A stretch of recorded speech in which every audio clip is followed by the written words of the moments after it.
हाँ दोस्तों, हेलो दोस्तों। आपका मेरा यूट्यूब चैनल पर स्वागत है। मैं छोटा सा आज एक वीडियो इसलिए बना रहा हूँ क्योंकि मुझे भी बहुत दुख हुआ है और पूरे बिहार वासी को और जो भी लोग रेलवे से जुड़े हुए हैं उनको बहुत दुख हुआ है।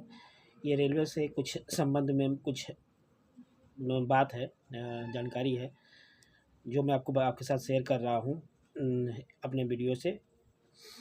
तो बात ये है कि अभी कुछ दिन पहले एक रेल कर्मचारी जिसका नाम अमर रावत है, वो बरौनी रेलखंड की तरफ जो छोटे सा जगह है वहाँ पर उनका एक इंजन, शायद वो पॉइंटमैन है और वो इंजन को, उनका काम होता है इंजन से बोगियों को जोड़ना।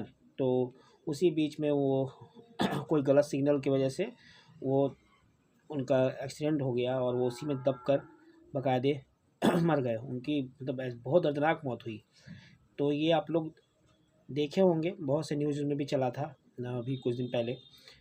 तो मेरा सिर्फ ये कहना है कि इतनी बड़ी रेलवे हम लोग की संस्था है, लेकिन उसमें आप इतनी बड़ी गाड़ी चला रहे हैं। आजकल तो छोटे छोटे जो 4 चक्का गाड़ियाँ होती हैं उनमें भी कैमरे लग जाते हैं पीछे बैक कैमरा में। और जो बड़ी गाड़ियाँ आती हैं, टाटा की हो चाहे किसी भी कंपनी की हो, उसमें क्या कह रहा है, वो लग जाता है, कैमरा लगा रहता है पीछे गाड़ियों में, पीछे देखने के लिए बैक कैमरा लगा होता है कि पीछे मेरा जो गाड़ी है या किसी को जो सामने पीछे ना आ जाए, इस तरह देखने के लिए कैमरा का यूज़ किया जाता है। तो मेरा मानना है कि रेलवे इतनी बड़ी संस्था है जो कि हमारा रेलवे एशिया में सबसे नंबर 1 पे चलता है। इसका बहुत तो वो है। तो अगर रेलवे इंजन में भी अगर कैमरा लगा दे, पीछे बैक कैमरा लगा दे, आगे भी लगा दे कैमरा, तो कितना सिक्योर हो जाए, कुछ तो सिक्योर हो जाएगा, जिससे कि रेलवे कर्मचारी या जो भी रोल लोग स्टेशन पे चलते हैं या लोग इधर उधर से आते हैं जाते हैं, तो उनका कम से कम सेफ्टी हो जाएगा। ड्राइवर उस चीज़ को देख सकेगा और मतलब वो अपने ट्रेन को खुद से अपने इंजन को रोक सके, चाहे वो स्टॉप कर सके। लेकिन रेलवे ऐसा करेगा नहीं, जहाँ तक मुझे उम्मीद है, क्योंकि रेलवे जो है वो सिर्फ, और कैमरा बहुत महंगा नहीं आता। कैमरा सबको पता है, कैमरे की कितनी कीमत है आजकल। इतना तो रेलवे खर्च कर ही सकता है। तो ये हम लोग को बहुत दुख हुआ जब ये हम लोग को न्यूज़, आप लोग जो आँखों से देखा है वो समझ सकता है कि उसकी कितनी दर्दनाक मौत हुई उस व्यक्ति की। और ये भी है रेलवे में कि रेलवे के कर्मचारी में जहाँ ज़्यादा कर्मचारियों की आवश्यकता होती है वहाँ पे 1-2 कर्मचारी काम करते हैं। जैसे कोई लाइनमैन हुआ या जैसे कोई बिजली खंभे पे चढ़ के काम कर रहा है, नीचे 2 व्यक्ति हैं सिर्फ, जहाँ पे 5-6 व्यक्तियाँ होने चाहिए। और बाकायदे वो चढ़ा रहता है सीढ़ियों से पे। ऐसा कोई यंत्र नहीं है रेलवे के पास कि उस पे आराम से चढ़ के वो बिजली तार को जोड़ सके या काम कर सके उस पे चढ़कर। यहाँ पर सीढ़ियाँ दी जाती हैं, बड़ी-बड़ी लकड़ी की बाँस की सीढ़ियाँ होती है, उस पे चढ़ के वो लोग का तार को जोड़ना, वो सब काम होता है उन लोग का। बहुत ही खतरे वाला काम होता है। तथा ये जो अभी घटना घटा है, इनके परिवार वाले रेलवे से बहुत उम्मीद लगाकर बैठे हुए हैं, ठीक है, कि रेलवे भाई उनका जो भी परिवार से मारा गया है, शायद उनका भी शादी भी होने वाला था कुछ दिन पहले, वो शायद 19 नवंबर को या ऐसे कुछ शादी था उनका। तो वो अब बताइए, वो लड़का अभी ये अभी इधर मारा गया, तो उसके घर वालों का जो भी खर्चा मुआवजा जिसको भी नौकरी देना हो उसके परिवार में दे देना चाहिए रेलवे को। इतना तो रेलवे कर ही सकता है। अरे उनके परिवार से जिनको दे देगा रेलवे की नौकरी, तो क्या हो जाएगा? बहुत बड़ा कोई चीन तो या कोई दूसरा देश तो हमला तो नहीं कर देगा ना, क्यों दिए उसको नौकरी है। इसके लिए दे देना चाहिए नौकरी को। रेलवे का जो नियम है अपने आप में कुछ, जब तुम ऐसे बदलाव कर सकते हो, थोड़ा सा अपना बदलाव कर, इसमें थोड़ा सा बदलाव कर दो। ऐसे तुम तो हमेशा ना देने के लिए नौकरी लाखों नियम निकालते हो कि मतलब हमको ज़्यादा से ज़्यादा लोगों को नौकरी ना देना पड़े, ठीक है। तो कुछ नौकरी देने के लिए भी नियम निकालो जिससे कि कुछ फ़र्क पड़े।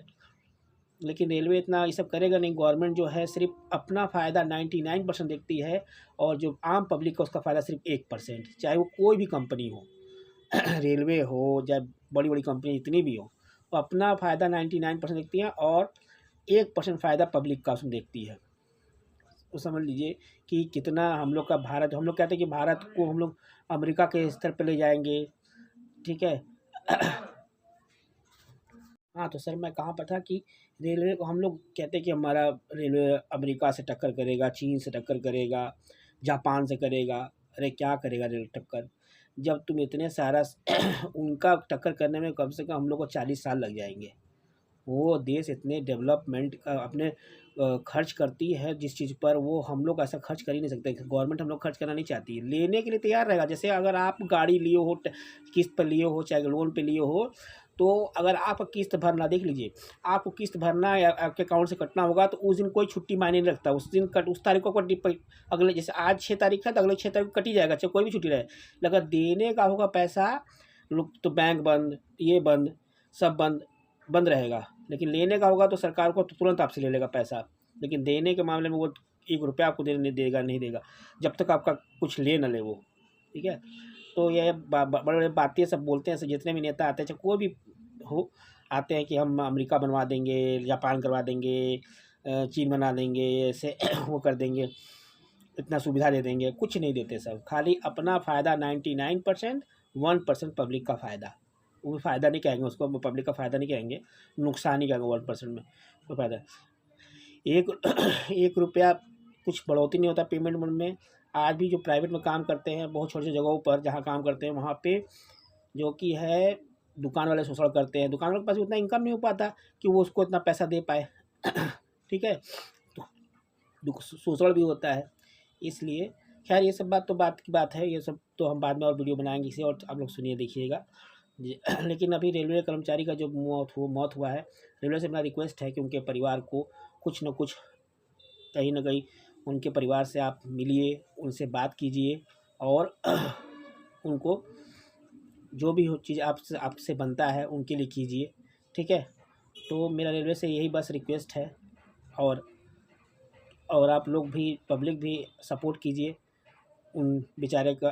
परिवार में बहुत दुखद घटना घटा है। ठीक है, ऐसे तो बहुत सारे घटनाएं घटते रहते हैं सबके घर में, लेकिन चलिए कोई कोई नज़र में पड़ता है तो थोड़ा आदमी देखकर उसको थोड़ा सा वो कर लेता है।